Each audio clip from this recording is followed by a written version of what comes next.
See if this works. See.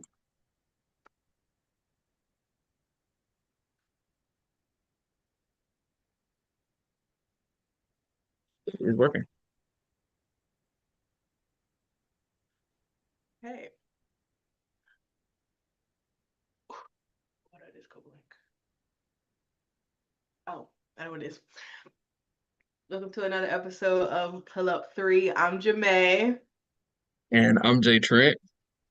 And today we got a little bit to get into. The WNBA decided they wanted to be, an active trade league, instead of everybody's taking big swings. So we're going to get into that. Also going to talk about who we think will be our title contenders, as well as looking back at our preseason award picks. I hope mine are mostly still right, but they're probably not. I um, might have I might have a couple I can stand by, but we will see. those our OG standings are not. I mean, well, mine are not doing good because I had the Aces at 1, and they are what, 8 right now. They are, I believe so. But the Fever at 4, and we're at 5. So I'll take that as a win. The Dreamer at 3, so I'm feeling good. It's not where I had them. I think I had the Dream at 5. I think I had New York, Minnesota, Vegas, and I think you had was it Atlanta as 1. Seattle? Was it Seattle or Connecticut? I can't remember. Not You probably Connecticut. have Seattle or Connecticut. Yeah. Phoenix. Seattle or Phoenix. Or Phoenix, but I can't remember. The Dream and the Mercury actually had the same record right now. So You had New York, Minnesota Aces, Fever, Seattle Dream, Mercury. Fever. I had the Dream at 6. Yeah. Guy Wow, and Dallas they're at 3. Sparks. Yeah, and they're at 3. So I'm feeling good about that. I'm not That's too okay. bad. I mean, mine Aces, Lynx, New York, Fever, Dream, Storm, Chicago, Mercury, Sparks, Wings, Sun, Mystics. Yeah. Yeah, the Valkyrie, the Super Valkyrie, bad. What? the Valkyrie, the Valkyries ruined everybody. Everybody's Yeah. rankings because most people had the Valkyries at 13. Like, I don't think Yeah, Dad laugh. I didn't expect them to be one game below 500 at this point in the season. Me But either. And I was like thinking about that. It's like, I mean, they could realistically I don't know. I feel like they've already surpassed expectations. I don't know how much like more winning they're gonna do just because of all the injuries they've had. Um, but what are they? Let's see what they are in their last 10 games. speaking of, 4 um, and 6. Not bad. based on the hint, it appears that the Valkyries are getting a slam cover pretty soon. So Oh, they're the curse. That fucking slam cover curse is real, bro. It's real. I can't. All of the preseason things that they did. First of all their WNBA preseason previews. The Wings won. DiJonai gone. Caitlin, my sister, been injured for fucking weeks. She's never going on Slam again if it's up to me. You are cut from Slam. Um, People was talking about the Mercury, but they started the year injured. The Sparks, they started the year like terrible. So nobody who did a Slam cover is good. Aaliyah did her cover. She was terrible for a stretch. And I was like, what is happening with her? Like, she has not been playing this bad all year. And then I looked over on the bench and everybody's wearing the fucking Slam cover tee. I'm like, why would y'all put that out in the air? Like, y'all know this is not good. It's not good. Not good. It's real. Like, we need to stop letting them getting away with that. I had never noticed it until you brought it up. That you were It's like, no, the bad. slam. You was like the slam cover is cursed, and I had no clue. If it be got one. That lady got injured. Like it's too much. It's too much. Maybe they need to wait till the end of the year. Don't post nothing until the year is over. And everybody has already got everything they need because y'all are killing people. Bro, what the hell? Anyway, um, Twitter trying to make me download Gronk. Oh, yeah, they've been trying to force that on folks. They was like, oh, we're or making them folk to buy premium or whatever. Yeah. Apparently Gronk has his own extra app. So I don't Oh, know. see, I didn't even know all that. I guess maybe that's a new thing. That's what it's trying to get me to do. I'm not downloading that girl. I actually block everybody I see using him. Not him, that thing. I shouldn't humanize it.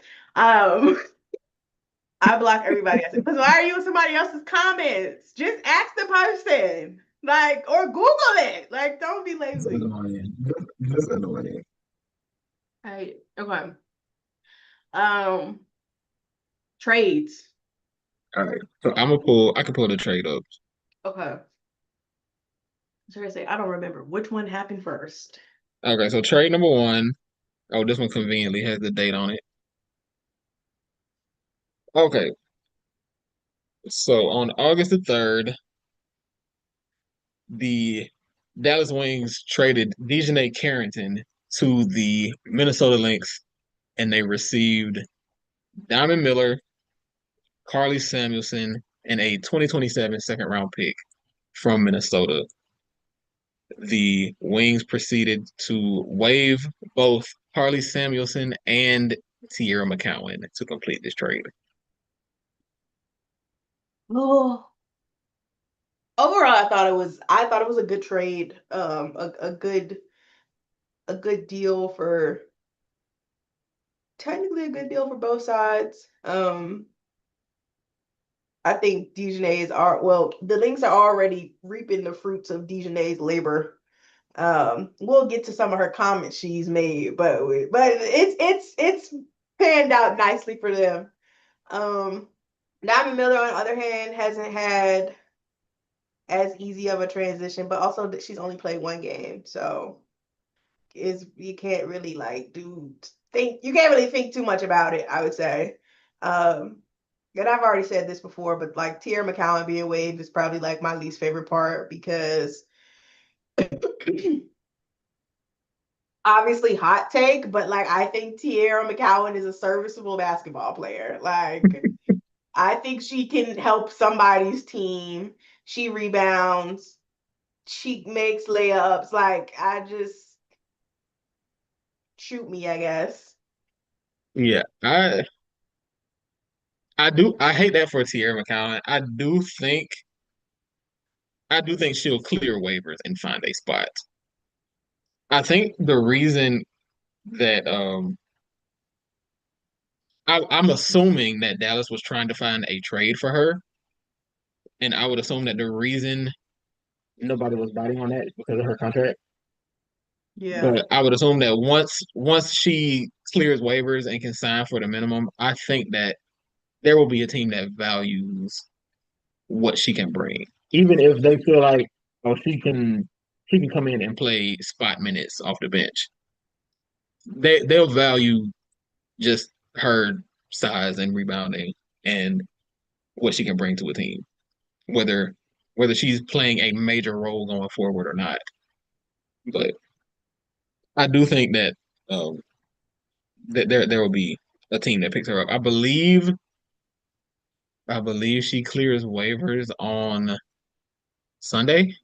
Yeah. Okay. 7 days. And I'm really curious though to really do. I am curious to like I think somebody will and should, but I'm curious to see who it's gonna be because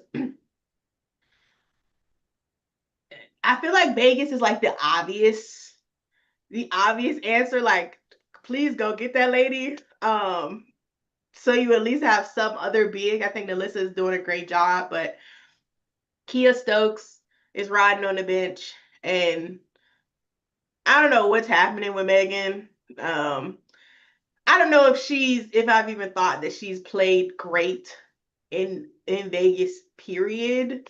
And is there something about the way that Becky plays her that just like doesn't really sit well with me? It's like, I don't know. It feels like they treat her like she's supposed to be Stephanie Dolson, but her bag is deeper. So it's like maybe we shouldn't treat her like that. But either way, Right. um, I know that part of that is um Becky Hammond kind of just being, I don't, this is all I need from you. yeah, And that plays a part, which I think that does work in Tierra McCown's favor. I think it makes the most sense for Vegas to pick her up, even if she's not playing a major role. I can yeah, see that being the outcome. for sure. um, yeah, other teams that I think she might could fit on. I don't know. I feel like everybody else is kind of like post heavy. Yeah, so I was trying to think of a team that would look to bring in another post player, Maybe Golden and I State. can't. They kind of only have um Ileana Yeah, repair. actually, yeah, Golden State would probably be second on that list for me. Not that I think about it. Connecticut just traded for a big, which we'll get to. Um, Um, Washington, they had to got rid of the big. Washington Atlanta's had pretty too many set. bigs, which is yeah, Atlanta's pretty set. Um, Indiana, we need more shooting more than anything. I don't even think we really need anything else. We just need to get right. Um, Minnesota's obviously, honestly though, I am curious. Like, I understand why DiJonai was the pickup, but I think Tierra McCowan actually could have been a good choice for them, given like you have nobody on your team that's like your defense is solidified enough that I feel like if you had someone, I don't even think Tierra McCowan is all that much of a bad defender. Do she get exposed in the pick and roll? Sure. But with fucking 6'7" big doesn't. I have not seen yeah, anybody really over 6'5" that's not really like Aaliyah or Azarae that's like they getting cooked every time, yeah, you know? yeah. You don't want. I will say you don't want your post players switching out onto the perimeter. So with Tierra McCowan as your center, you kind of have to play her as your, just basic drop coverage big. Yeah. And I think she can do that. The problem is when she does try to step out and even show help on a perimeter player, she gets beat. And Yeah. that's where the issue comes because she doesn't really when she gets beat, she doesn't recover that well. Yeah. I think that's been the biggest issue for her on the defensive side. Yeah. And I think too, I think she feels like she doesn't have to recover fast enough because she thinks she can block the shot. Which like I feel like she's not in like she can. She actually is a pretty decent shot blocker. It's just that like you kind of a step behind, sister. So they're gonna call a foul on you. Like it's the moment you swing your arm, even if you don't foul them, they're gonna call a foul on you because you're already behind. But honestly, I think Cheryl could have cleaned that up. Like I think we could have worked something out there. Um, get put. Uh, I mean, fee at the three is clearly never happening. But I don't know. Give Alana Smith a little breather. My sister be fighting for her life out there. Yeah. I do think it's interesting that Minnesota's defense has been what it is while having such a small front court. And I know that a lot of that is because of how switchable and mobile their front court is. Yeah, Because I mean, Fee and Atlanta Smith is the best defensive front court in the league. Like it just is. That's the Minnesota has the number one defense in the league so far. I mean, yeah, they have the number one defense in the league to this point. I would be surprised if another team surpasses them, yeah, especially now that they've added DiJonai Carrington to their perimeter defensive group. And that's why initially I was interested in what Minnesota was looking to do by trading for DiJonai, especially on offense, but it might not even matter. Because Yeah. to me, the way that the that level of defensive intensity, ball pressure, DiJonai can fight over screens, play the passing lane, get steals. This was already the best defense in the league, and they just decided, okay, well, we're just gonna level up on that. And I think offensively, it kind of works in DiJonai's favor because Minnesota doesn't need her to. They don't need a lot of on-ball reps from her, and I think that was one of the reasons why she struggled in Dallas because she was adjusting to a new role. They kind of needed they wanted to give her more reps on the ball. And she struggled adjusting to that role. And I think her going to a spot where they are not asking for her to do as much on that end, where she can just attack. Like if a defender closes out, she can attack the basket from the corner or whatever, and she can get hit on a pass on a cut. Offensively, I think that helps her. She can get steals, get out in transition. So I think offensively, Minnesota's a great fit for her. I also think that Cheryl Reeve is the best coach in the W. So this kind of if I kind of have to give her the benefit of the doubt with whoever she adds. And legitimately, like, I think she's the longest tenured coach at this point. Um, so Cheryl knows what she's doing, I guess. I will say the other thing for Minnesota's offense is like now K-Mac kind of gets to chill out a little bit. Like obviously taking like defending like takes a lot out of you. Um, but like now that lady just get to go out there and just really kind of shoot freely. And I feel like their problem all year is that like it seems like everybody not named Fee has been kind of up and down. And it's like now you insert DiJonai that takes some of that defensive load off. It's like, well, Kayla, I hope you're ready to just go shoot, cause get running that line, sister. It's coming. Like so, I mean that's fun for them. Uh, I will say though, and we'll probably get to this a little bit later.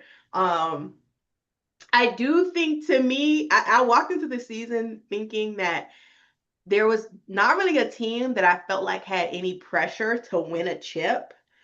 But like now, I'm kind of like Minnesota. You are on the clock. Like it's you gotta do something now. Like if you don't win right now, the allegations are gonna get ugly. But Yeah, anyway, I will say them making this move to add DiJonai, it does kind of feel like because people were saying, "Oh, that's an expensive contract to just bring in for half a season," and to me, it feels like what Cheryl Reeve is looking at is I don't know what this group is going to look like after this year. mm-hmm. 100 players are going to be free agents in the offseason. Genuinely, So, literally. so even if you feel like most players will re-sign with their current team, there's no way to guarantee that. So Cheryl Reeve is looking at it as I have to maximize my chance to win the title this year with this group. And I mean, they did it last year. Like getting Maisha Hines Allen that late in the year. Honestly, I think really was the thing that excuse me, kind of pushed them over a little bit. She wasn't that great in the New York matchup, but in that Connecticut matchup, like she was kind of there like missing piece low key. So like I feel like um DiJonai's more interesting because obviously the defense, but like now she's your perimeter defender. And you don't always they are very hard to come by.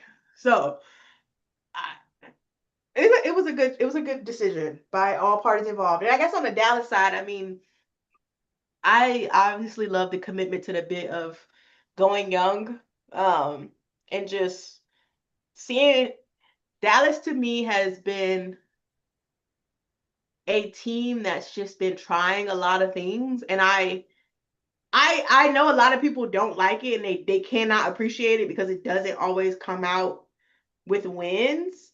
But I feel like we've seen Dallas be able to do so many different things with so many different lineups. Like we saw things that people had in their bag that we ain't know was in their bag. Like it's just the sheer amount of like, and some of it was forced too, right? Like they had to contend with all the injuries, but just like constantly being like, okay, like, well, this shit not working, let's try something different. And I think um things weren't working with DiJonai, and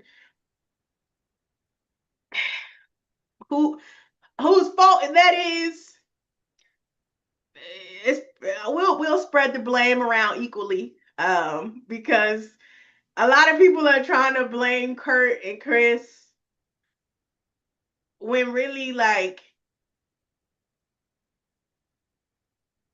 all of Unrivaled, the whole narrative for DiJonai was she needs to show that she's an offensive player and that she has an offensive bag. And that's something that she worked on. And like now we're back in 5v5 and we need you to show that you have that. It look a little shaky. Yeah, I'm she not, she she struggled. yeah, and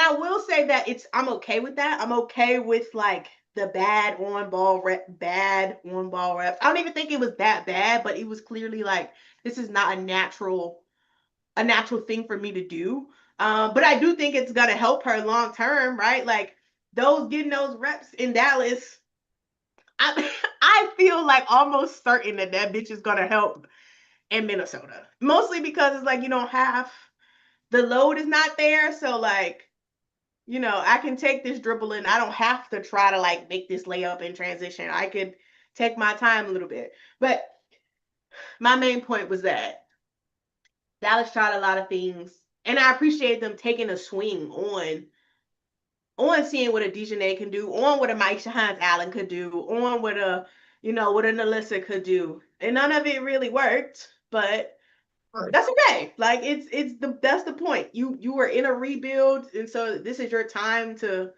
see who works, see who doesn't, see who has good chemistry.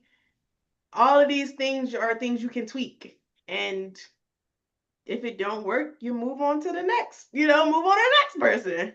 Right. And I do think um, Minnesota having a slower. Minnesota is bottom three in the league in pace, and Dallas is top five. Now, interestingly enough, I think DiJonai can kind of not to say that she's going to be the driving force that pushes the pace for Minnesota, but I do think she allows you to put out lineup combinations that can allow you to play faster because DiJonai is a habit creator on defense, and I think creating turnovers allows you to play faster. Yep. So I think that she could actually help that for them. Not to say that you can't win playing at a slow pace. Obviously, you can. Mm-hmm. Minnesota's the best. They appear to be the best team in the league so far. So that's I think they're fine. But I do think this can allow you to play lineups that try to beat the defense down the court before they can get set and just attack a defense that's not set and is tilted, basically. Mm-hmm. I think so. I like Dallas taking a flyer on Diamond Miller. I know that her career hasn't gotten off to the ideal start, but I think this kind of gives her an opportunity to see what her role is going to be. Mhm. Does she end up becoming a star player? Who knows? But I think for Dallas, they're in a position where they can afford to wait it out and see Yeah. because you're playing her next in the backcourt with you got Paige and Enrique.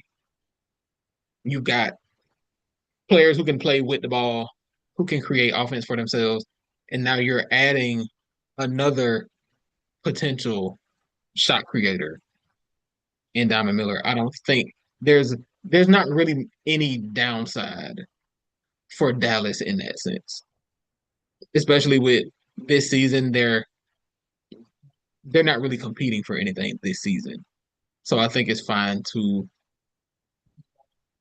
take a swing on the talent and the upside and see what they can get from her.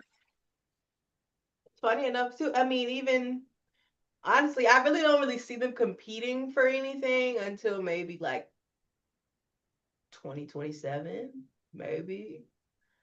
Um, and that's presuming that like you can keep your I don't even want to call it a core because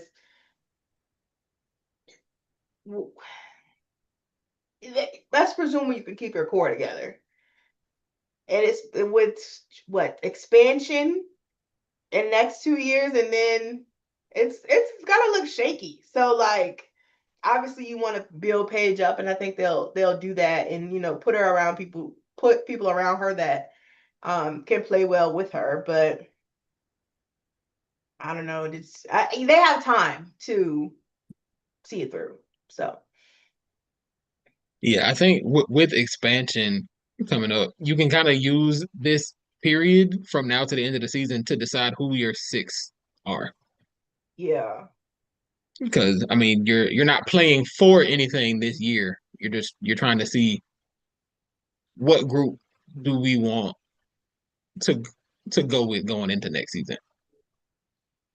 yeah. Like who will we be okay losing?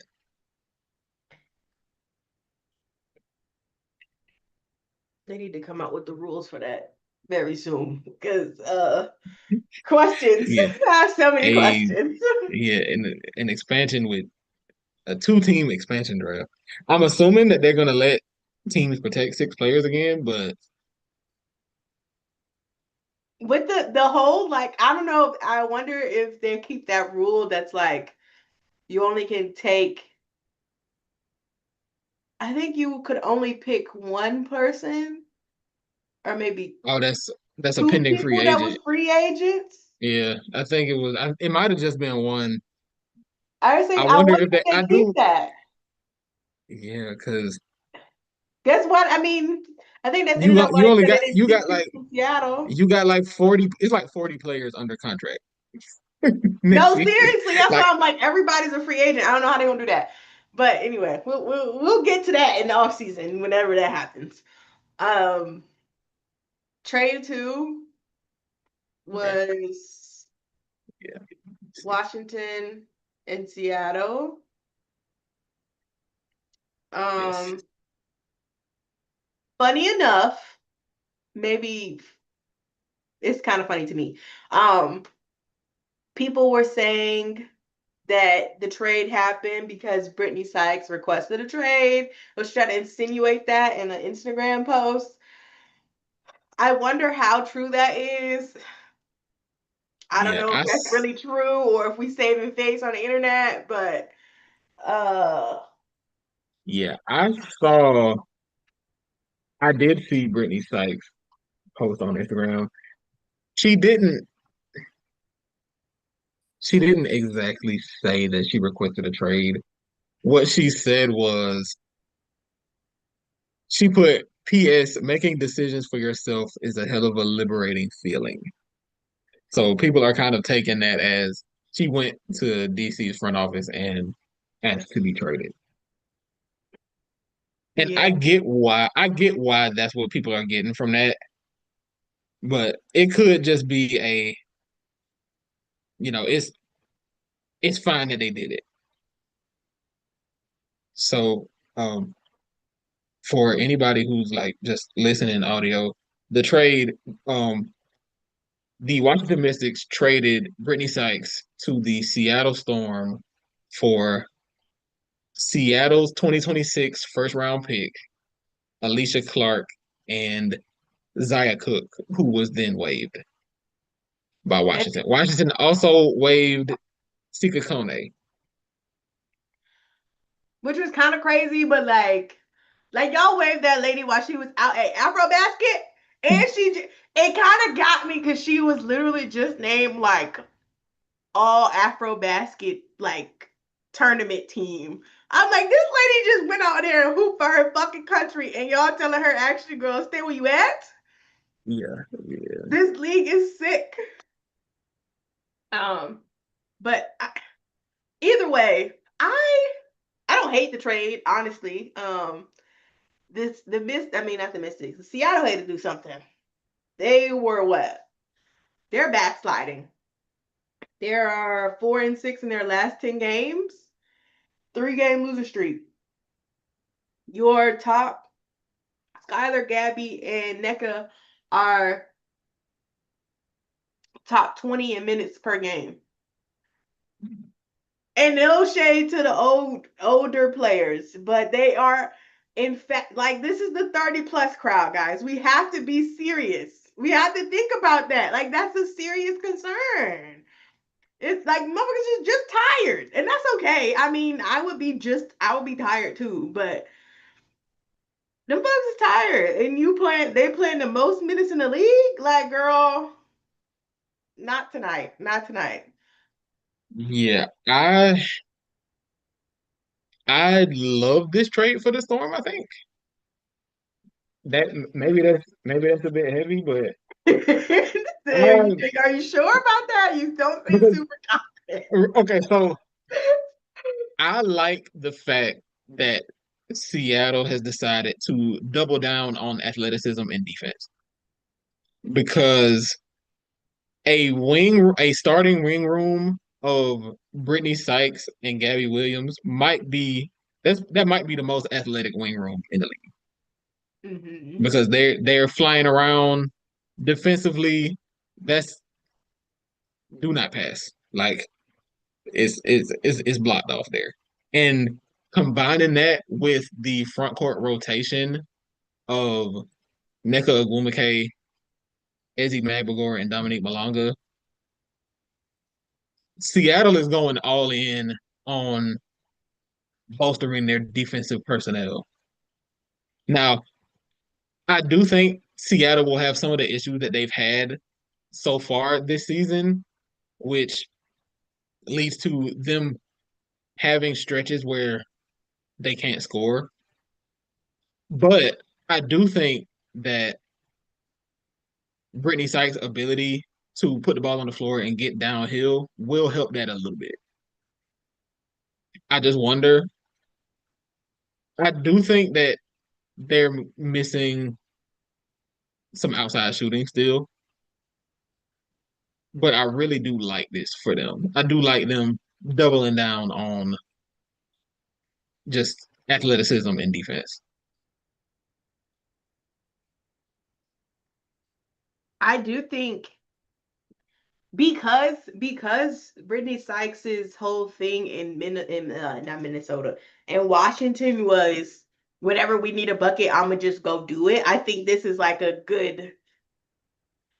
a good thing for Seattle. Like, you get an extra ball handler in there, an extra person, and an extra perimeter defender. Like, Gabby Williams is doing an excellent job.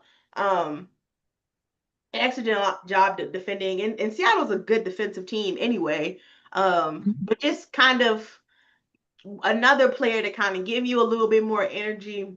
My biggest thing was, um, now coming off the bench, I think it's probably going to be Erica Wheeler back to the bench, Brittney Sykes as a starter. Um, Mm-hmm. but I think that's kind of beneficial for them because now you can. kind of play with the lineups a little bit more, getting Dominique more minutes, getting Erica Wheeler more minutes, Tiffany Mitchell more minutes, because you kind of have more people you can trust handling the ball. And you don't have someone in that kind of pseudo. I think with Alysha Clark, it was kind of hard because it's like she really want to play the four. Honestly, that's really all she gonna do. But like, y'all got to put her out there as a three, so it kind of screws up a little bit of the lineups and where you put in like a dom. Um, so I think that kind of helps them, and I think can kind of help shift some of their minutes around a little bit. So I think it's I appreciate the same way I appreciated the Minnesota taking a swing. I think I have to give them credit for trying something. It's like this shit not working. We have an opportunity to do something. Let's just do it. Right. Yeah. Yeah. And I didn't mention Erica Wheeler, but I do think that's a major plus for Seattle, being able to bring her off the bench again.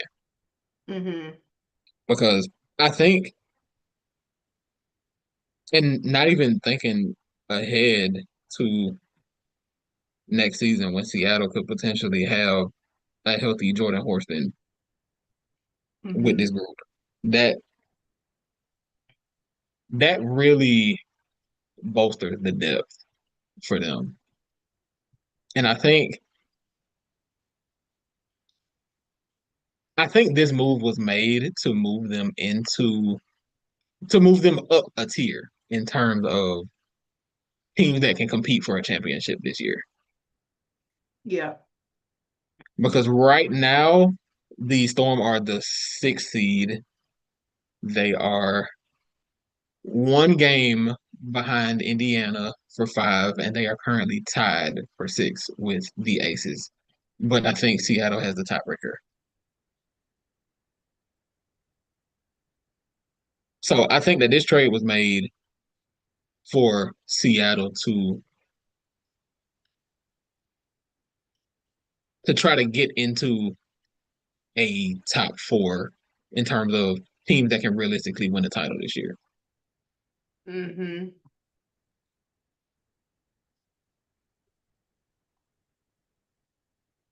So we this is not going to be the only time we talk about the Mystics because they made another trade. But So we could kind of I probably like, get into both of them if we want. yeah, because okay, yeah, we can. But because I like the return that they got. I felt like they could have gotten a part of me felt like they could have gotten another first round pick, but They got too and I much. know and I know that they were pushing for the LA Sparks first round pick from Seattle. And in Seattle was like, we can only do so much. Because Like, be I believe respectful. Thank you. I believe the Storm had their own first round pick, the Sparks first round pick, and the Aces first round pick in Yeah, next year's draft. that sounds So correct. Hmm. so And I would I mean, imagine, the Sparks first round pick. I mean, it's going down now. They might get like a seventh pick, which is still I think would be good, but yeah, I I don't think I, I like this for them. Um, I still like the Mystics being able to get a first rounder from Seattle. Currently, Seattle is the sixth seed, so that pick would be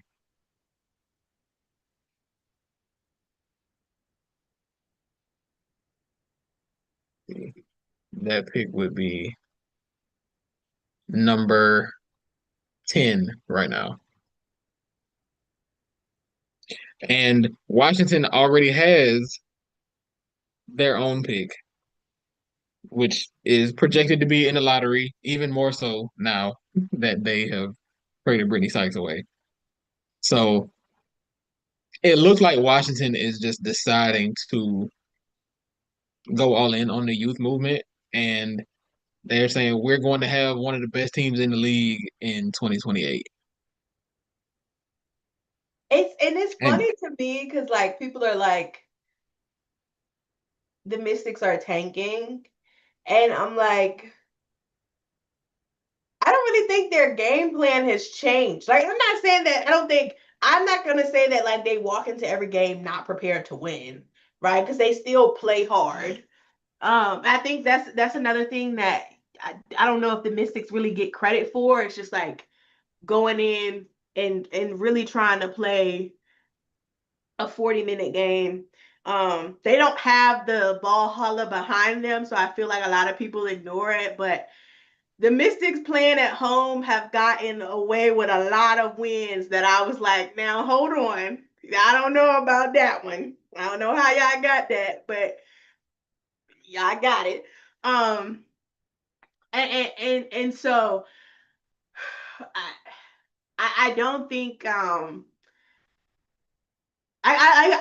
say I guess they were always tanking. Like tanking was never not an option. Like nobody wants to be bad, right? Like you want to go out there and play for something because you don't want to lose, but like losing isn't the end for them. It's like we don't have to scrap all this shit if shit don't go right this year because we already did that kind of sort of. Right. Yeah, they were always playing the long game. Yeah. And I think this kind of accelerates that. I think that they, from my vantage point at least, Washington is looking to add Juju Watkins to this team, which means which means it's gonna take another year of losing. But they're looking at it as okay, we had pick 3, pick 4, and pick 8. I believe it was 8. No, did This they past trade up year? to 6? Was it 6? I think they traded up to 6 to get Georgia A. Moore. Was it 6? Let me see. Yes. No, was she five? No, Let me three, see. four. It was six. It was six. It was 6. It was 6. Yeah. So they're looking at it as okay, we had the third pick. We took Sonia Citron, fourth pick. We took Kiki Iriafen, sixth pick. We took Georgia A. Moore. Are any of those three going to be our star? And it feels like they're saying maybe not. Not to say that those aren't valuable pieces because they obviously are. They came out playing well. Georgia A. Moore has been injured, but Sonia Citron and Kiki Iriafen being all stars in their rookie season, I mean, they've played well. Yep. But I wonder if Washington is looking at it as is that a finals MVP level star? Mm-hmm. And it feels like they're saying, we're going to keep taking that swing until we get one. Which, ironically enough, I think Juju Watkins would fit perfectly on this team. So I think that would be the plan for them. And I like the fact that they've taken this approach because they've kind of just decided there's no point in scrapping for the 8 seed. It's Right. like, yeah, we can do that, but what's the point? We're gonna get Minnesota in the first round, and we're gonna lose 2 games in a row and get sent home. That's what I mean, and you know what though?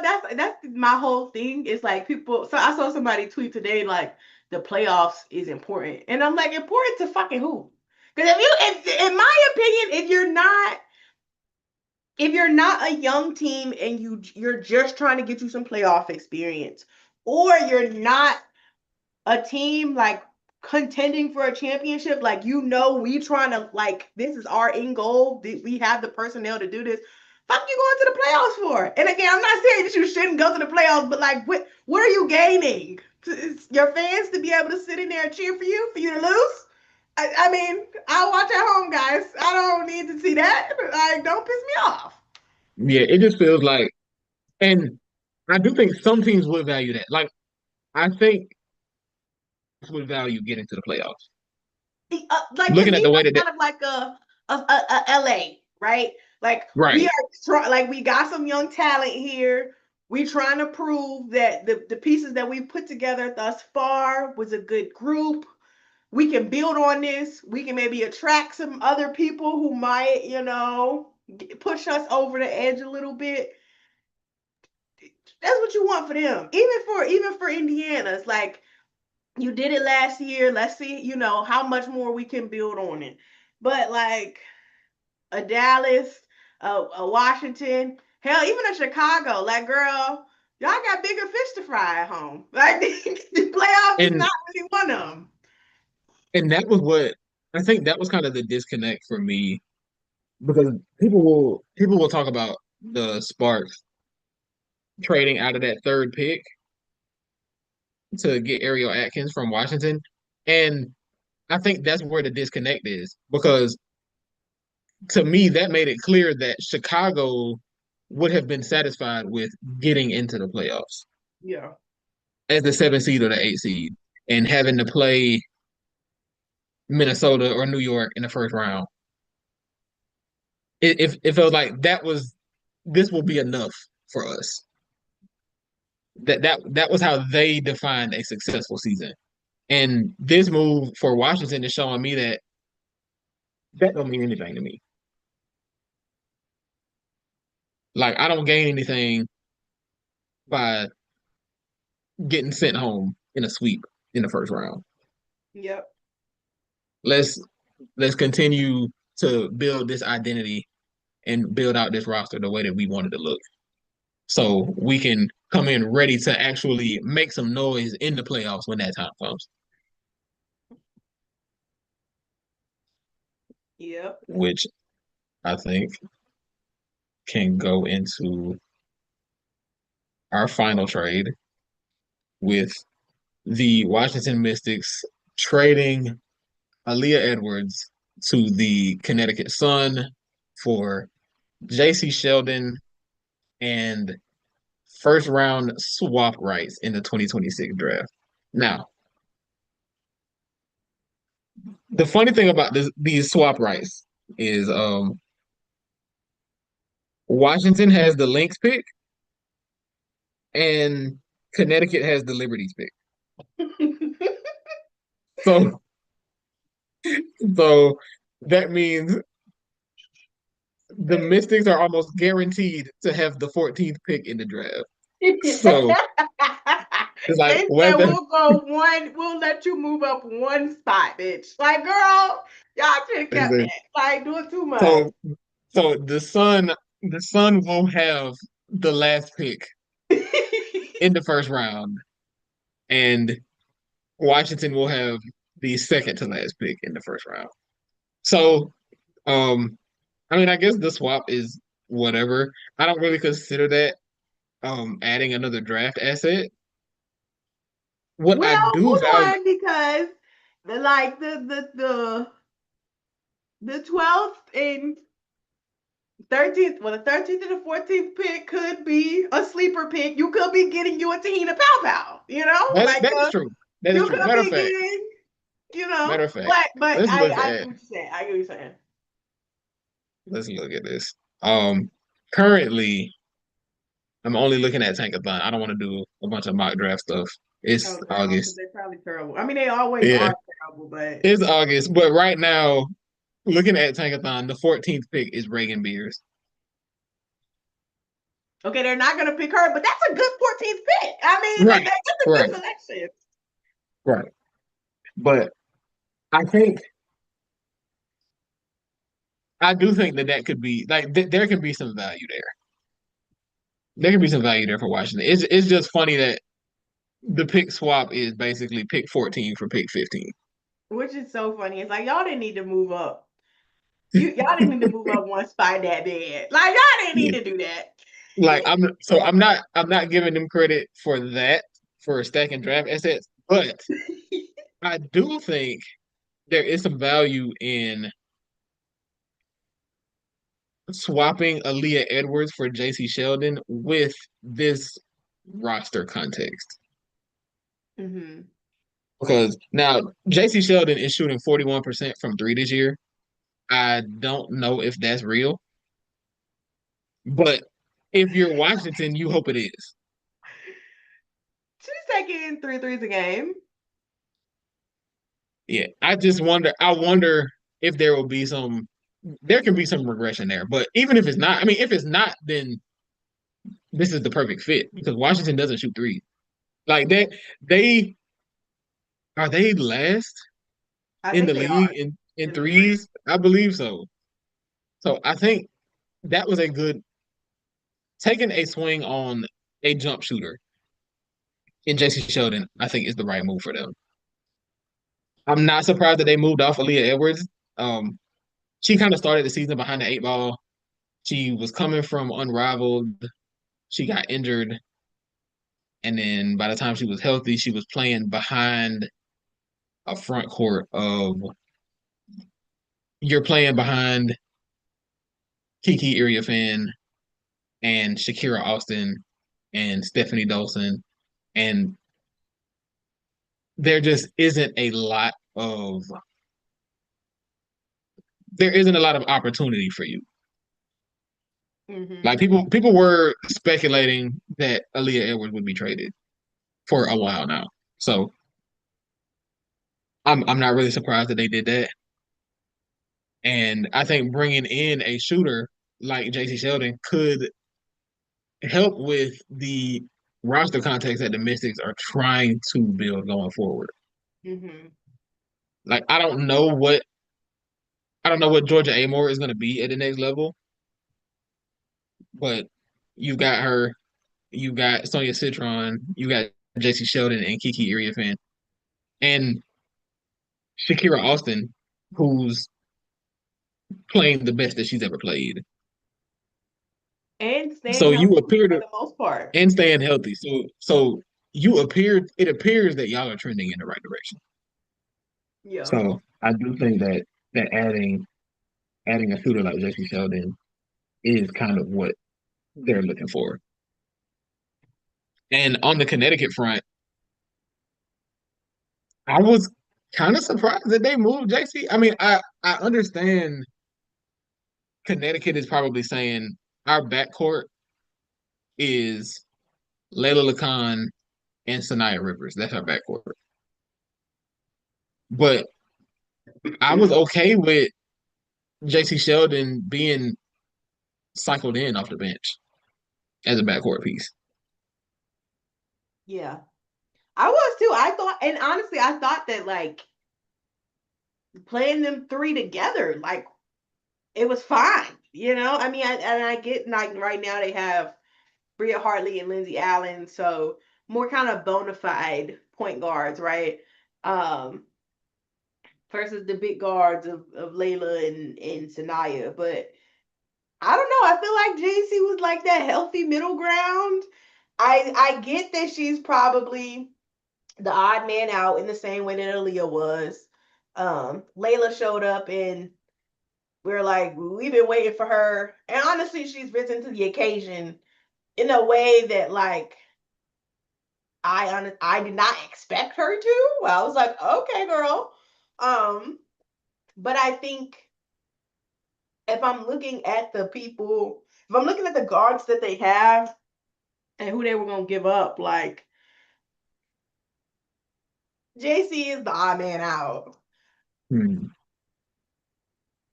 And I think it kind of works for Aaliyah because right now you got Tina Charles, Oh No, and Anissa Morrow. Um, Anissa Morrow is still undersized.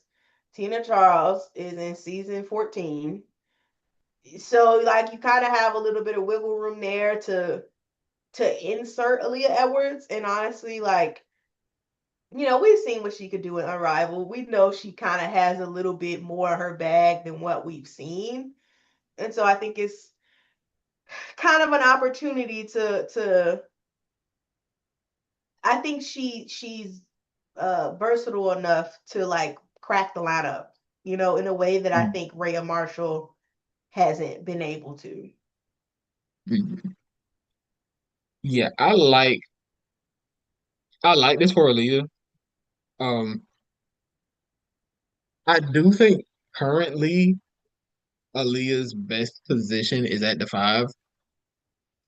which I think can work. I think it can work with I think you can run some Aaliyah Edwards at the five, Anissa Morrow at the four lineups. I remember going into the draft, my comp for Anissa Morrow was Naz Hillman, and we've seen what Naz Hillman has been able to do this year. Mm-hmm. So if I wonder if Connecticut can tap into some of that with Anissa and how they use her. Because I think she's been able to she's been a useful player. Like she's found a way up to Yeah. this point. But I wonder if having those lineups where they go small and they can just commit to Anissa being the four, I wonder what the rebounding looks like with those lineups and how they guard, what does the offense look like, all of that. Mm-hmm. And I think Aaliyah Edwards getting the opportunity to learn behind a center like Tina Charles, who has always shown a willingness to help the younger players. Like we saw what she did with Atlanta last year. So I like that for her. Um, and I understand why the Sun wanted her because they're kind of saying the future for this roster, we don't really know. We know that we got our point guard, and we know that we got our do it all wing in Sanaya Rivers who can play wherever she wants. But Yeah. but I think that this was them saying, okay, we have an opportunity to take a flyer on somebody who could be a valuable piece in the front court. And I think that's worth doing. Yeah. Yeah. I agree with that.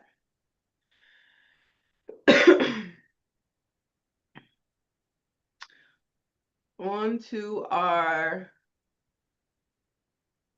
let's talk title contenders. Um, who are your top four? That's all. I had to think about this for a minute. Um, I'm Minnesota is probably my one right now.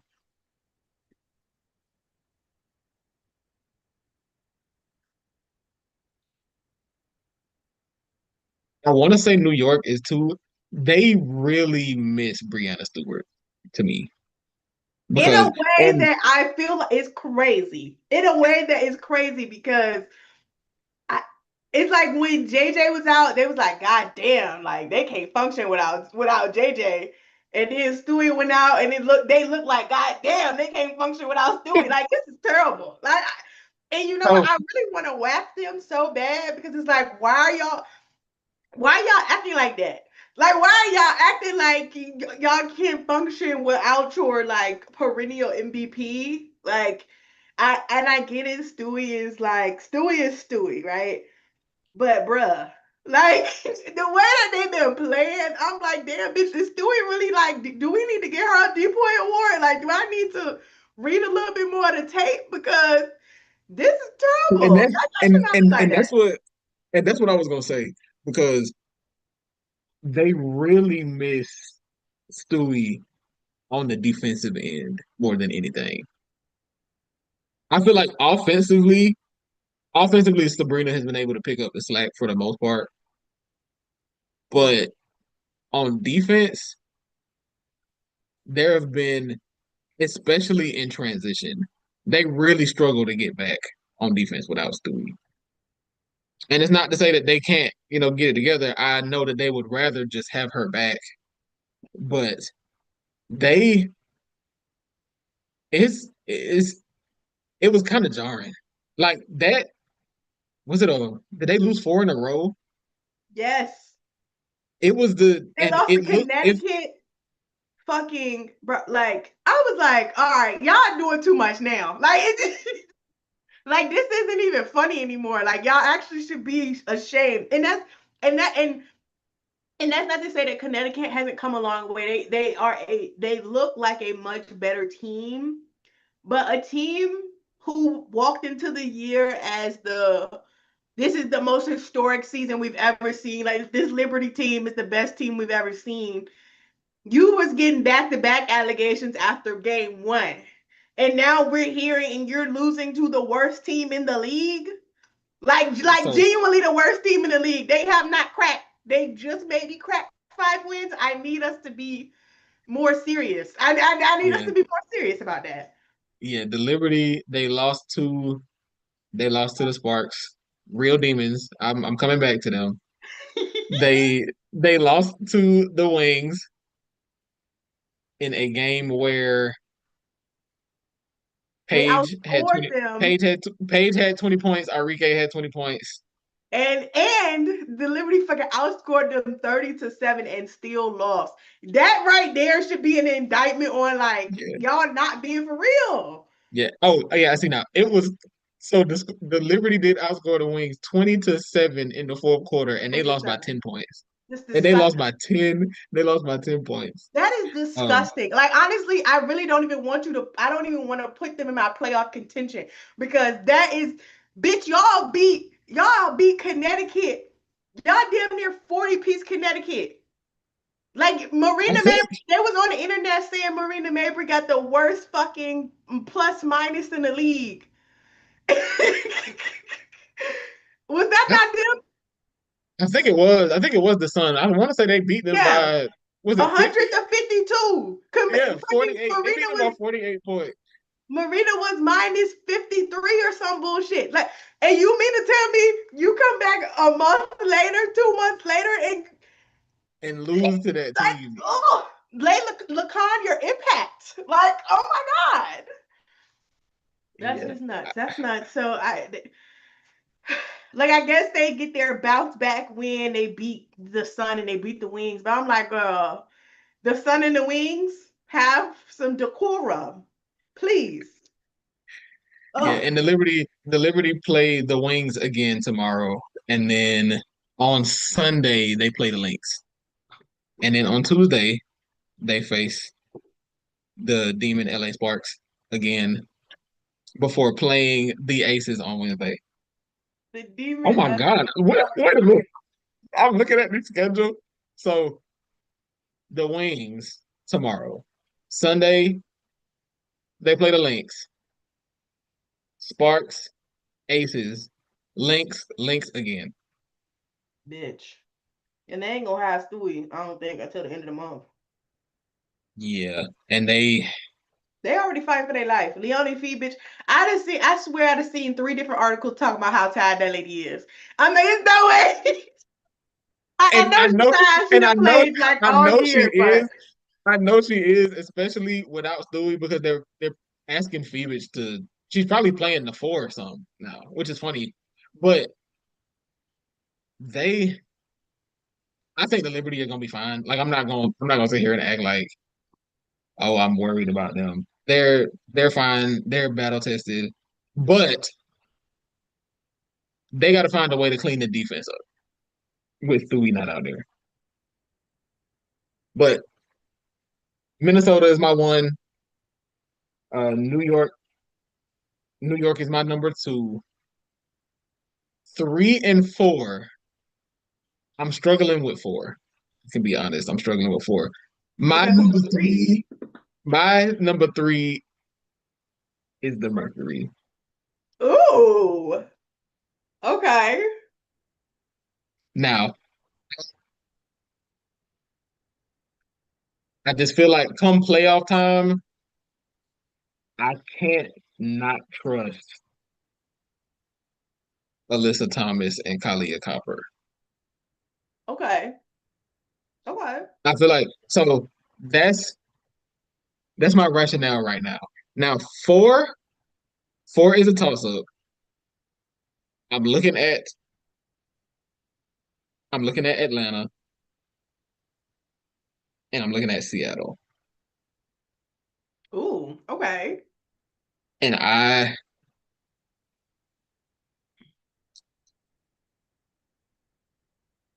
because I'm wondering for Seattle, does the Brittney Sykes trade make them a better team than the Dream?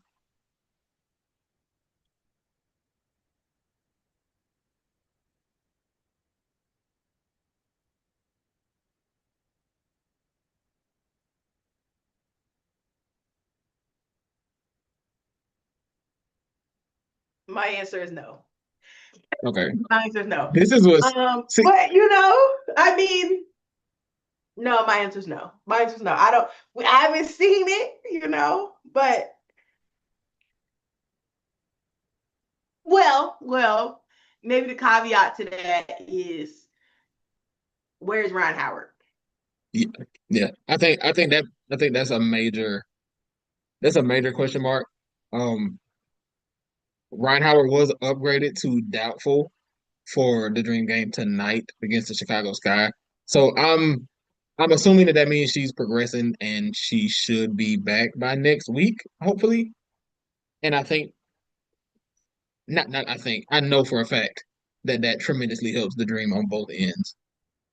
Um, so that's kind of where I stand on those two.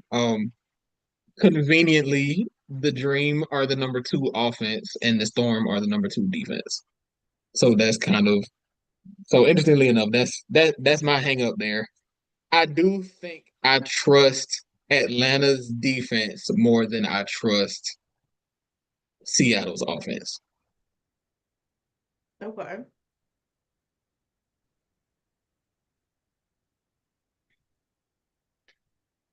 I my top four.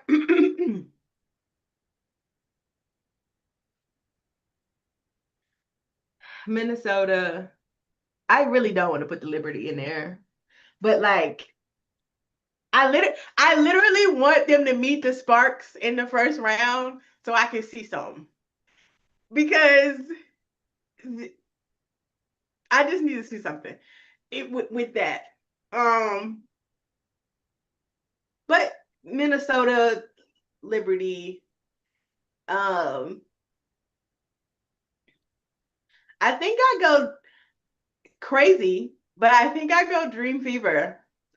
Like I feel like we are playing just well enough. Um, as long as we don't see the fucking Sparks. If we gotta see the Sparks, we're fucking cooked. Kelsey Plum, stay away from my team. Thank you. Kelsey Um, Kelsey Plum got Indiana's number. and I don't understand why. She need to give it back. We actually need to change our number because like what's T? I don't like that. I don't like that. We don't see the Sparks. Then I think we could. I think we can make a little run. Um, and this is with or without Caitlin. My only Mhm. concern is like if we get Caitlin, that I don't know how well the vibes gonna hold up right now. I think we're playing like the vibes are high right now, and I don't know if we sustain that with her coming back. Not to say that she like doesn't fit, but it's just like it feels like some hesitancy there with her injury and people not playing as loose as they need to. So, but either way, I think we could be four. I do agree though with the I don't want to bet against Alyssa Thomas in the playoffs.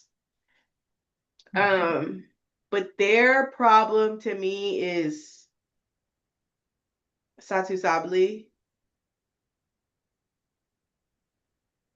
and what she gonna do Yeah, because it always seems like, and it's not to say that Satu isn't built for it, but it is to say that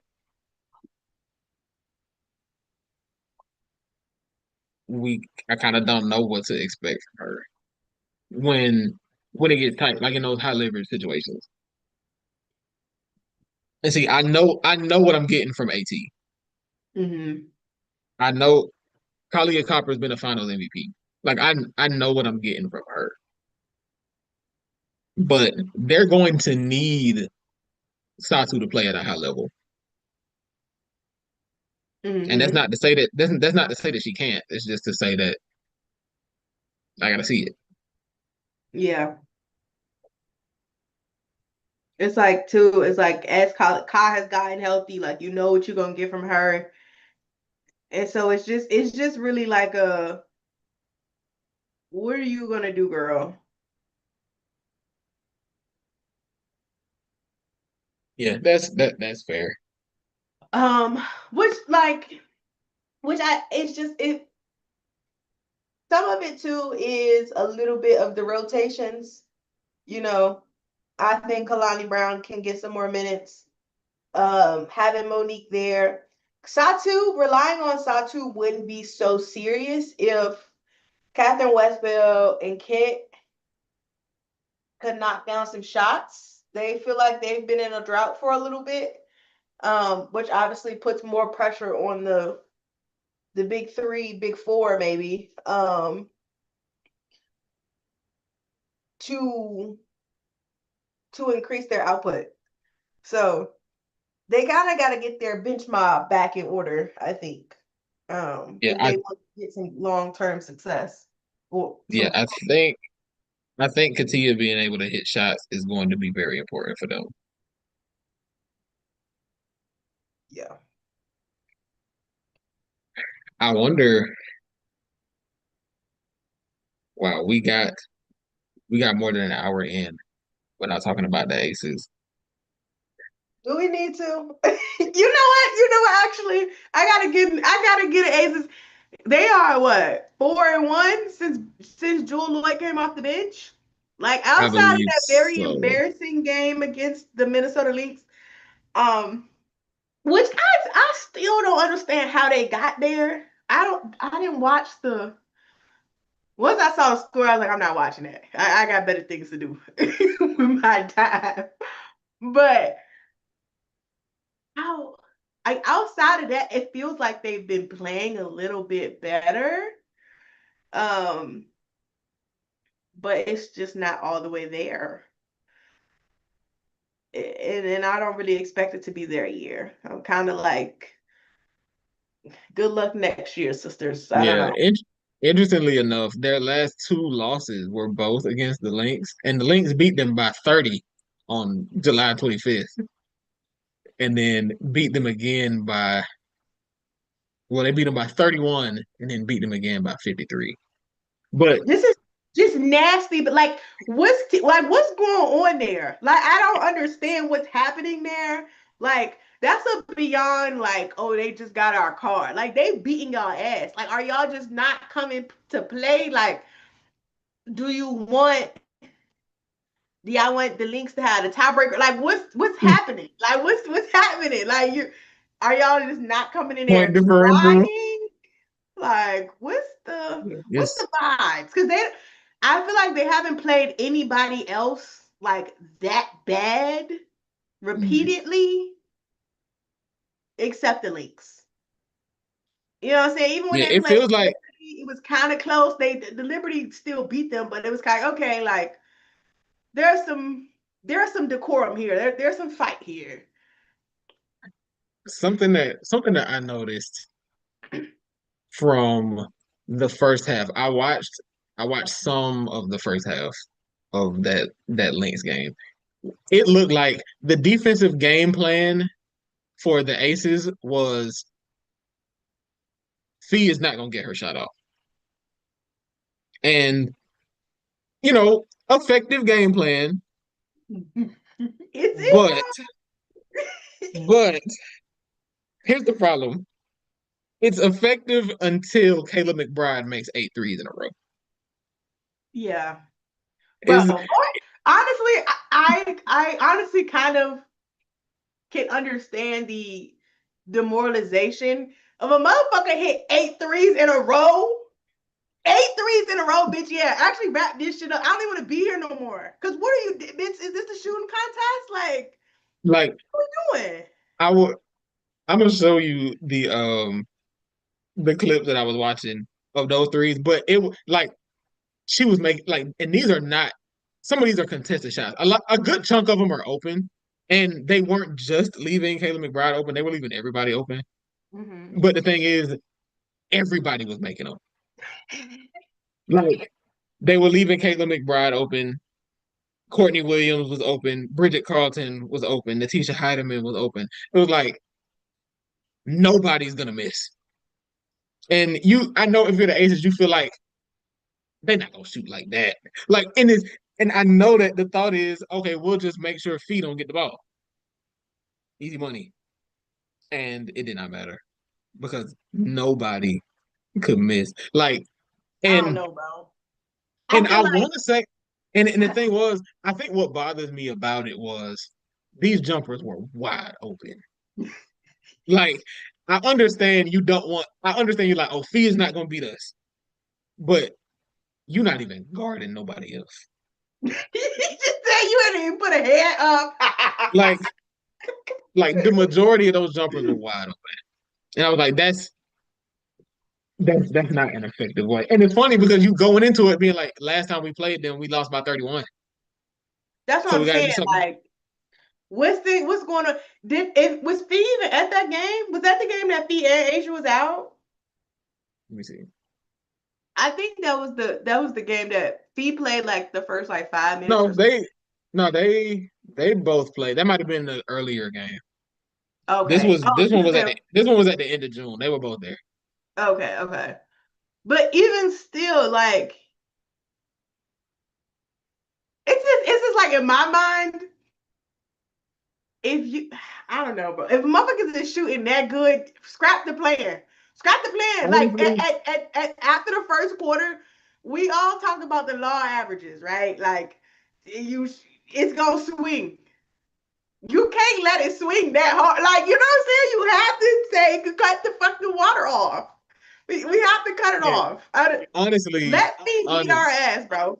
Like, yeah, honestly, give it gets to a point where you say, okay, Asia's gonna have the Fee matchup.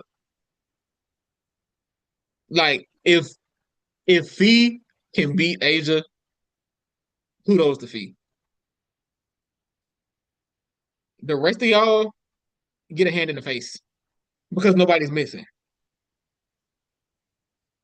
mm-hmm. And that was what, yeah, it got ugly for Vegas. But on the bright side, they have won. They have won four of their last five. It's just that, that one was what it was.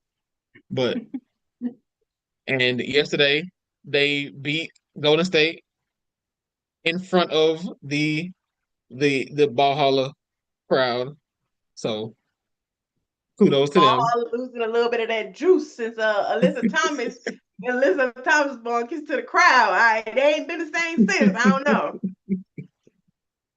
Yeah, so the Aces are currently the 7 seed. Oh, and they play Seattle tomorrow. So whoever wins that game will be the 6 seed. Who their next five are Seattle, Connecticut, New York, Phoenix, and Dallas. They gonna have to show some character, girl. Like honestly, and it's crazy because I feel like last season, by this point in the year, the top half, like the 1 through 4, were pretty much solidified. You kind of was like, all right, like we might trade some wins and losses here, but we kind of locked in. But right now, it's like 2 to 7, girl. I mean, 2 to 8. Like we I'm need looking everywhere we can get.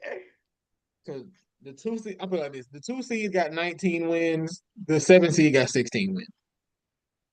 It ain't that like any little shakeup, like if the Dream lose this game against the Sky, which is It's a little close. I don't know. not outside of the realm of possibility. The Dream did take the Dream have taken the Dream have taken the lead in the fourth quarter. I mean, in the third quarter, they're winning this quarter 20-8. Oh, So, girl. I need Chicago to please be serious, girls. but yeah, I think Vegas is in a situation where they can actually, like you said, if they show some character, they can take a leap in the standings because it's really tight right now. Like, They are literally every win. they're 2.5 games out of the 3 seed. Like it can be done.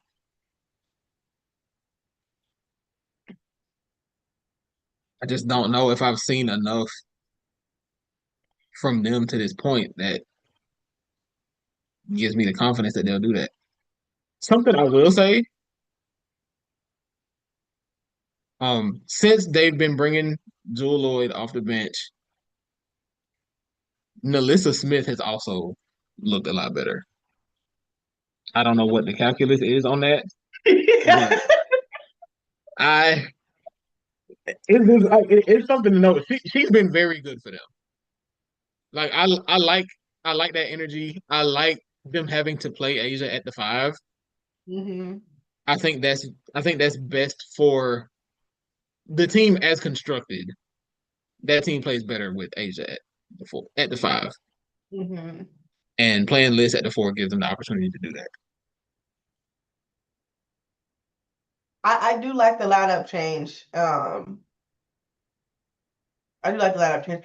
KB, you know what? It's like KB hasn't even been. She had her 120-point game, and I don't really think she's like scored as officially since.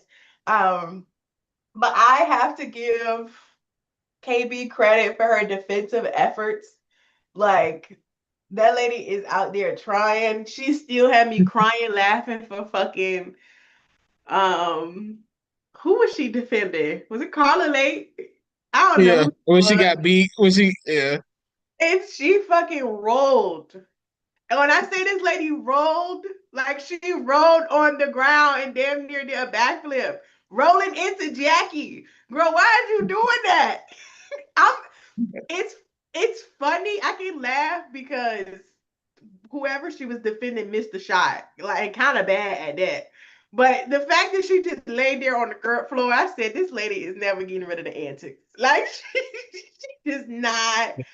I, She's not and getting rid of interestingly enough, so you know that I'm not big on starting lineups. I don't think they matter that much. yeah. So KB does not play starters minutes per se. Yeah. Jewel is playing like in that last game against Golden State. Jewel played 31 minutes. KB played 11. It kind of feels like a mental thing though. Like at least for Jewel, it's kind of like okay, like I'm not a starter. It kind of feels like okay, I have some shit to prove, to like make my case for being on the floor. Like I'm just not given this opportunity. Um, but you know what? If you have to psych yourself out to play better, bitch, do it. Look, keep Oh, her yeah, on what the you bench gotta all do? year because Yeah, her shot came back, defending a little bit better. I mean, Ace's defense still needs some work as a group, but yeah. But they, the juice is feeling a little different. It's just a little different. yeah, I think it's trending in the right direction. And I Yeah, do think, and maybe it is a mental thing for Jewel. Like she does appear to be more confident coming off the bench. I don't know what the math is on that, but it appears to be the case.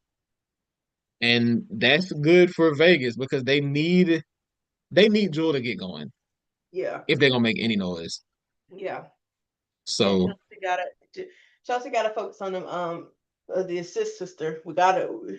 The game be getting too close when she ain't made a pass in a minute. Like let's focus here on speaking of on the assist. Thank you.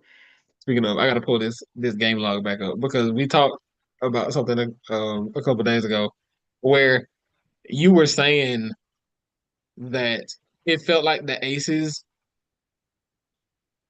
won whenever Chelsea had at least 6 assists.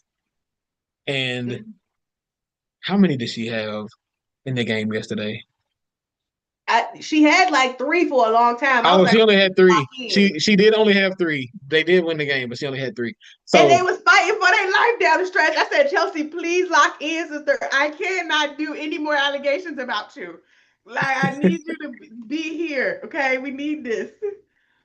but so it does hold true that when Chelsea Gray has at least 5 assists, the Aces are 11-3. And those 3 So it does. losses are They lost to that was the loss to Washington on June 26th. The Seattle. loss to Minnesota on June 17th, and the loss to Seattle on June 20th. That's what, see, And, that's what I'm saying. Chelsea has to lock in, Bookie. Like, we cannot keep doing the shooting thing. You know what I'm saying? Like, I know that we want the shit. Like, we have to focus on what's working here. We have to yeah, focus and on what's working here. Anytime they're in that 3-4 range, it'd be so dicey. And it's like, oftentimes it's Jackie getting more to assist, but it's like, and she's been doing pretty good on the assist things. But it's like, Jackie, we need you to focus on the scoring, girl. Y'all need to switch back roles. Let's stop doing that. We are not prepared for this type of transition. Okay. Y'all not so there yet. let's see. When Chelsea has 3 assists, the Aces are 2-3. Ugh. And when Chelsea has 4 assists,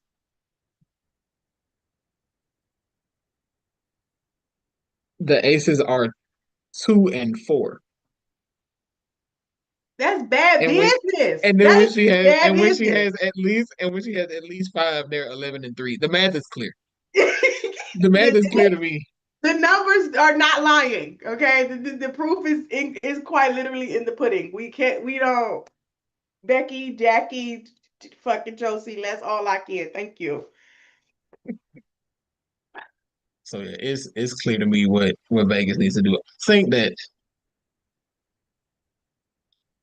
Let me look at the standings again. Let me see what the playoff matchups would be as it stands right now. As it stands right now, we would have Lynx Valkyries in the first round, Liberty Aces, the Dream against the Storm, and the Mercury against the Fever. I don't want to play the Mercury, but if the shit ended today, I like our odds. I in fact like I love our chances actually. um, that's all I'm gonna say on that. Don't really want to see them, but if I have to, Low key, if I have to, okay. low key, low key. I would like for the Dream, if the Dream fail a spot, if they fell to that 4-5 matchup,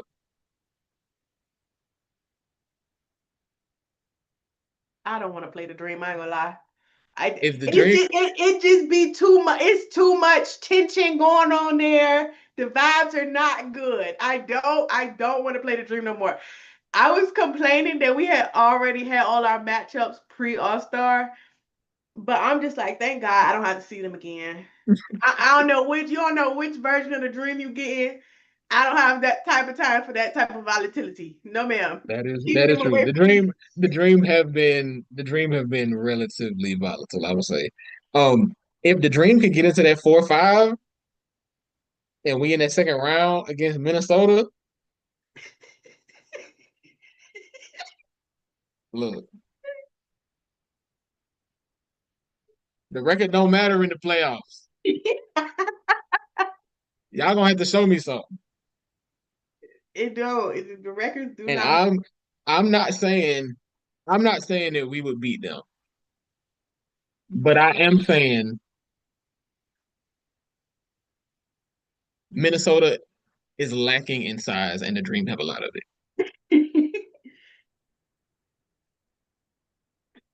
And the vibes back good. Like I'm just saying, like it's a lot of things are happening right now that just that's what I'm saying. Keep the fucking sparks away from me. And I'm glad and you I'm said that. cool. I'm cool. I'm glad you said that. So the LA Sparks are 8-2 in their last 10. Bro, 8-2 is crazy. They they currently they have the second longest active win streak. Yeah, they've only won 2 in a row. The Lynx and the Dream have both won 3 in a row. But the Liberty have also won 2 in a row. So it's like, yeah. But are the Sparks good? Yes. I actually I ain't even gonna say I hate to say that, but like the key I had a nasty agenda, but I'm not gonna dispel the agenda. I will say though, Julie Allemans, everybody clap. Everybody clap. Okay, Kelsey Plum is getting that credit, but Julie is holding that team down. She's Good. holding that team together. Okay, so um, obviously De'Erica, Azare have been doing it all year. Rakia Jackson, welcome to the WNBA. I know it's year 2 and you've been here for a little minute, but I think all of us forgot. I mean, I think we forgot. So It's like we forgot who you were and you were reminding us. thank you for joining us again. We are excited to see you. Yeah. Um, Cam Brink had the most Cam Brink stat line I've ever Oh my god. seen the other night. She had 0 points and 5 blocks. That is such a Cameron Brink thing to do. And this is what her third game this Bro. season so far. And she like I ain't gonna say she had our entire team in hell. I'm like, can somebody please get fucking Cameron Brink away from us? We could not make a fucking layup. That might have been. I don't think it was Aaliyah's worst shooting game, but that's definitely in her bottom 5 of shooting games. It gotta be because I'm just like, please get Cameron Brink away. Like she done blocked this lady twice. Move away from her. I don't know what we're doing. And some of the blocks weren't even like, like simple going to the basket. She there. Like, I don't know who was going for, I think it was Sophie Cunningham going for like the floater, and Cam Brink is coming out of nowhere. Get get her off of here. Like, leave me alone. It's, yeah. Cam Brink, everyone. Let me see. Which game was that? That was the fifth. No. Let's see against LA. It was, what day was that? Oh, I see. Yeah, Aaliyah was 6 for 15. Yeah. Yeah, she was 6 for 15 in that game. She shot 40% from the field. That is for games where Aaliyah took at least 10 shots. That is her third worst shooting performance of the season. What did I say? Like, get away from her, please. Aaliyah was on a fucking double streak, bro. She was on a 6-game double streak. She was only 1 rebound away, but it's like, Cameron Brink, you fucked all that up because she couldn't score in the first half. And sometimes when Aaliyah can't score, the whole shit be falling apart. Okay, she couldn't score in the first half. She got it together in the second half, but it's like we needed the double double. We were doing something here. So Cameron Brink, I But am yeah, had to had to had to give my my Demon Sparks some credit because I like what I see. All right, very. real quick, last thing, I'm gonna pull up our preseason award predictions and see where we stand as of today. I really picked Caitlyn as MVP. So, my MVP pick was Nafisa Collier. Um, I Jemay's was MVP doing pick was real hating, bro. What? Jemay's MVP pick was Caitlin Clark, and unfortunately, and it's funny because preseason that didn't seem too far off base I no, because like no. To be real, like Caitlin's averages, let me go look at what they were. But for a long time, her averages was essentially what she averaged last season on just a lower shooting percentage. And I'm like, if those was all W numbers last year, Buki, I think we could MVP is a little reasonable. Uh, but now she's yeah, what 16, 5, and 8. She only played 13 games though, so small sample, but yeah, I think preseason I don't think that was far fetched. I felt like if Caitlin had the statistical season that people were projecting that she could have, I felt like they would give it to her, or yes, she would at least be in the conversation. I agree. I agree with that. Um, all of us picked Paige Beckers as our rookie of the year. I don't think that has changed. Yeah, no. I Um, am more certain if I obviously I'm sure everybody's gonna bet that Paige Becker's like is gonna win MVP. I mean rookie of the year. Um, but I feel like I've never been more sure of something. Like ever in my life. And it's not even to say that like Sonya's been great, Kiki's been great, like everybody has been kind of good in their own respective roles, but I'm like Paige Beckers is a real basketball player. Like I know that sound nuts to say because like obviously she's in the WNBA, but like Paige Beckers like might be one of the best basketball players I've ever seen, bro. Like it feel crazy, but like every day I'm like damn, like, did I not know she could hoop? Like it feels like I'm watching her for the first time every time I watch her play. And no, that's crazy.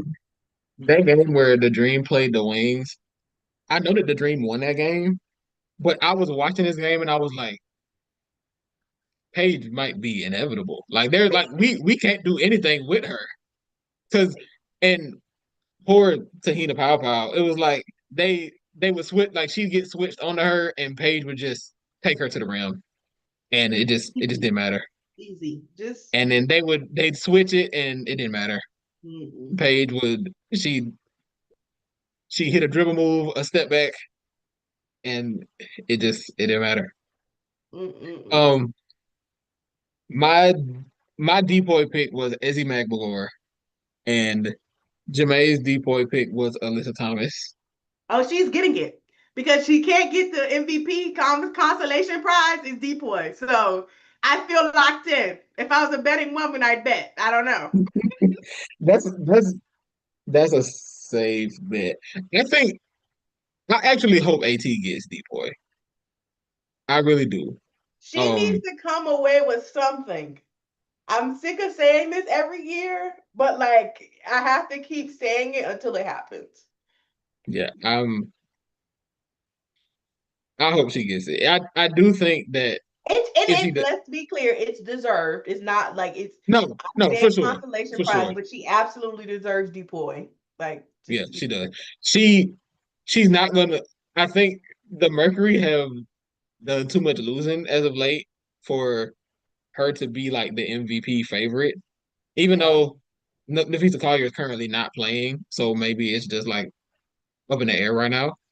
Hmm. But I can see. I think it's perfectly valid for Alyssa Thomas to be Defensive Player of the Year. Um,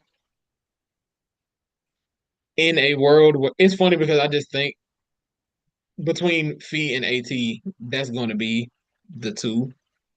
Just I don't know which, but it's funny because Minnesota, like Atlanta Smith, could easily be DPOY. I don't think she gets it, Yeah. but I think she has a case. The Um, other pick is, I think, is the Gabby Williams. Um, Gabby Williams also. Um, I just I'm don't know going if to we're be ready for a guard to win. I don't know if we're there yet. and see. I was gonna be biased and say that um Ryan Howard will be first team all defense if she was healthy. So I need her to hurry back because I have an agenda to push and I need her to get that together. Because the defense has been there from day one. Yeah. And So it and loud too. So, right, right. um, okay, yeah. Sixth player of the year. Um It's I am I am fully agenda I'm all in on my agenda now. It's not human. Like I don't I I my preseason pick was Ty Harris. Ty Harris unfortunately is out for the season with injury. Jemay's pick was Tiffany Mitchell when she was with the Aces. and she got cut. So she's Right, that's done. We're done. right. John Um, had Ewell, which it was kind of a cute choice, but I don't think she's done enough yeah, um yeah, recently. she hasn't, and this guy haven't done enough either. Yeah. But yeah, I'm all in.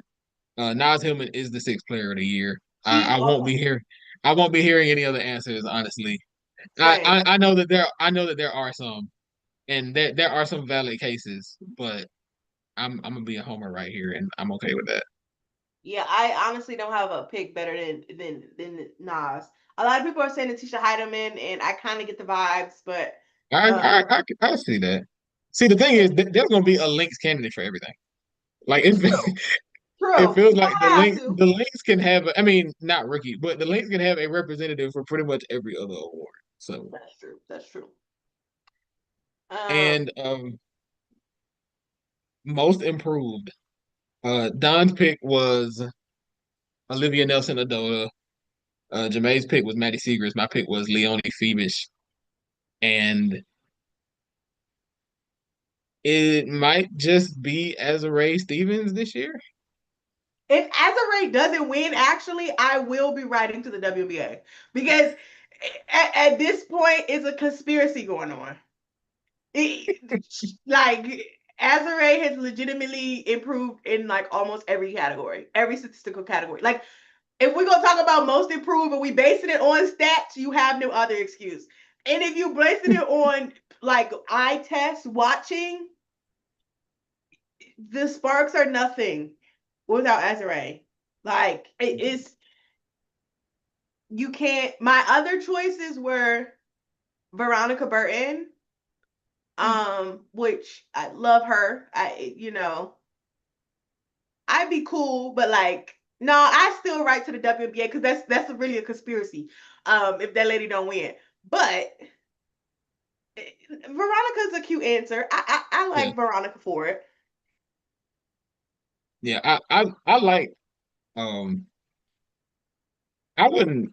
I don't mind a Veronica Burton pick. I do think it's Azarae, but I wouldn't mind a Veronica Burton pick. I wouldn't mind somebody giving it to Alysha Gray just because She she's can't get probably. MVP. I mean, no, she's not gonna get MVP. She's not gonna get MVP, but she's having an all W first team caliber season. I think she will be on the first team. I think she's going to be on MVP ballots. She's not going to nobody's gonna have her at one, but she's Yeah, going to be on MVP ballots. I probably have her as number three right now, but yeah. she'll be on the ballots for that award. Funny enough, a lot of people are putting Aaliyah on the MIP. Um, Hmm. MIP bandwagon. And it's funny because I posted this on TikTok and somebody was in the comments like, oh, Aaliyah. And somebody replied and was like, Aaliyah's stats are the exact same from last year. And I was like, bitch, you're lying. And I looked and I was like, oh, no, she's not. Like, Aaliyah's stats are, in fact, like almost identical, which is crazy. Um, which doesn't make sense, but it kind of does because I keep trying to tell people like this. Aaliyah's been playing this way for since last season. It's not as loud as your fucking point guard putting up 20 and eight assists, but she been doing this thing very quietly and nobody was noticing. But like now, the PG gone, she's still doing it. I don't know, but I mean, look, put her on the MIP list. I needed her to get at least one vote. So, but if y'all know what to do. I'm with that. I'm with that. I think is Aaliyah going to be? Does Aaliyah make an All-W team this year? I think she does. If she doesn't make at least second team, that will be my second thing I will be writing about. I know that's Because gonna if I come had to, after the I'm MIP comes out. because okay, so this feels nuts to say. I feel like the three front court spot. I don't know. I don't even know if it's front court, back court, but it feels like I think they went positionless. okay. Because I was gonna say it feels like if it was three front court, because some people are going to still do three front court, two back court, and it feels like they're going to go VAT Asia. Yeah. So And then Leash and Sabrina. yeah, Alysha and Sabrina would be the two back court. So I would put Aaliyah on my second team. Who you doing second? Aaliyah,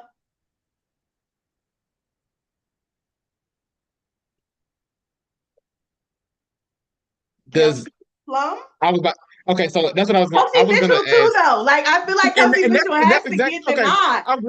I'm glad you said that. I was gonna say because you said Kelsey, I was like, yeah, but which Kelsey though? But Because they kind of both need it. Like, I mean, Kelsey Plum, even though the Sparks have been asked, her numbers have been good. But I feel like if I'm gonna have a Sparks candidate, I might pick De'Erica. okay, okay. So I'm thinking you got Aaliyah, Kelsey Mitchell, Kelsey Plum, Paige, Nneka, and Skylar.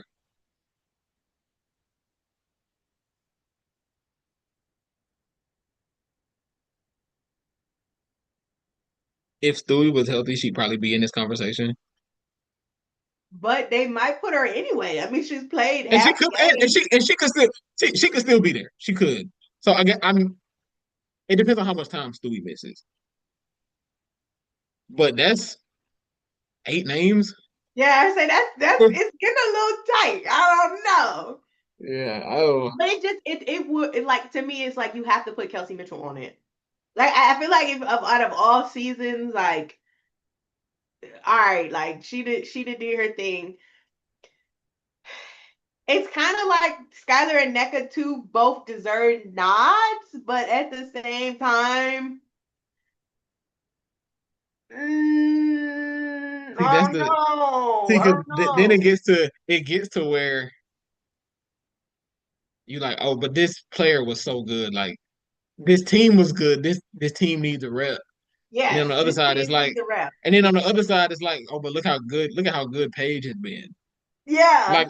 Like, because people will say, oh, well, the Wings uh aren't gonna make the playoffs. They didn't make it last year, and Enrique was second team. And my sister worked for that. She No, fucking she earned did, that and second team. I was glad that she got it. I was glad that she got it. She earned that Well, shit. It's but too, that I second. also feel like people might do the thing of like, well, we put Caitlyn on first team and Paige is playing just as good, so we gotta put Paige on at least second team. And Well, I'm like, the thing about the old days, that. the thing about the old days is they the old days. Um, I to me, that we should take that as we learned our lesson from last year. Yes, and don't do that stupid shit again. I just um yeah, that's gonna be tough because even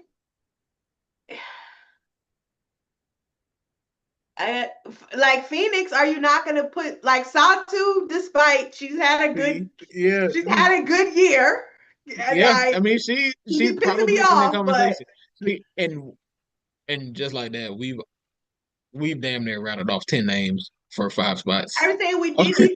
we didn't even give Minnesota a second representative. Oh, that's Like, right.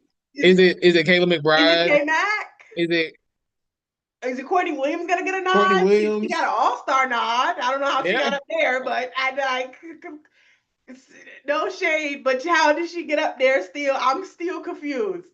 I yeah. mean, I don't know. Yeah. And of course, end of the season, we're gonna run this back and actually decide, but that's gonna be tough to choose from. yeah, it's yeah, it's already a rough list right now. But Aaliyah, And I'm praying for you guys. Your sister, guys, sister. I think Aaliyah gets it. I think she does. I just If feel like the she has to, bro. Like she I didn't think even last if season. the Fever have a rep, it's gonna be Aaliyah. I think it should be, but I could very easily see them picking Kelsey Mitchell over her. But clearly, like the scoring thing isn't just like enough. It seems like. But anyway, our coach of the years, John picking Chris Koklanis is hilarious. Even if he won, I think the WNBA would explode. WNBA Twitter would explode, like combust immediately.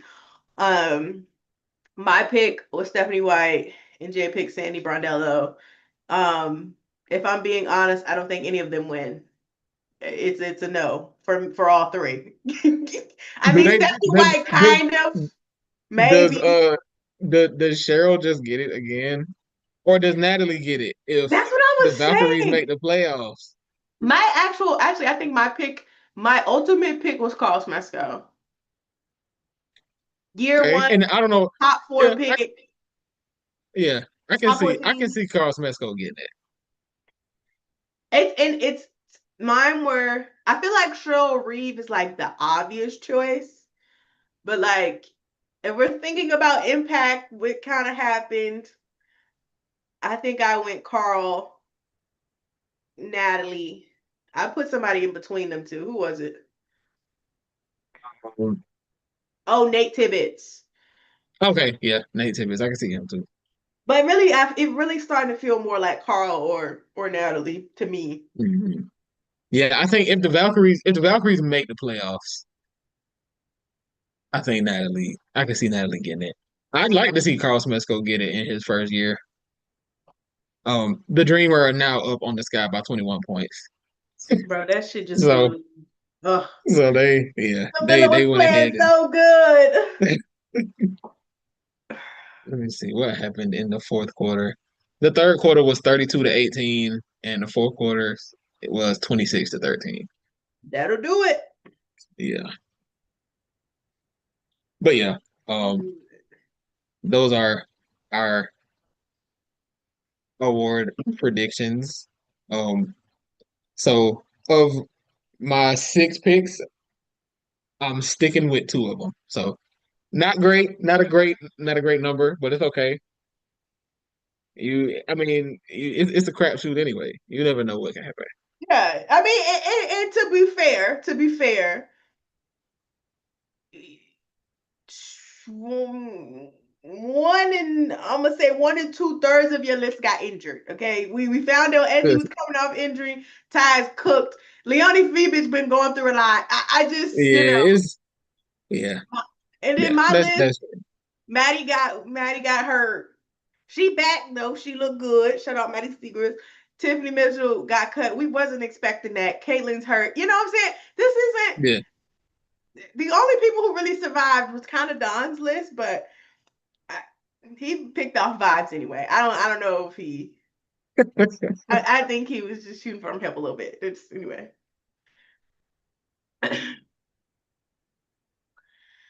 So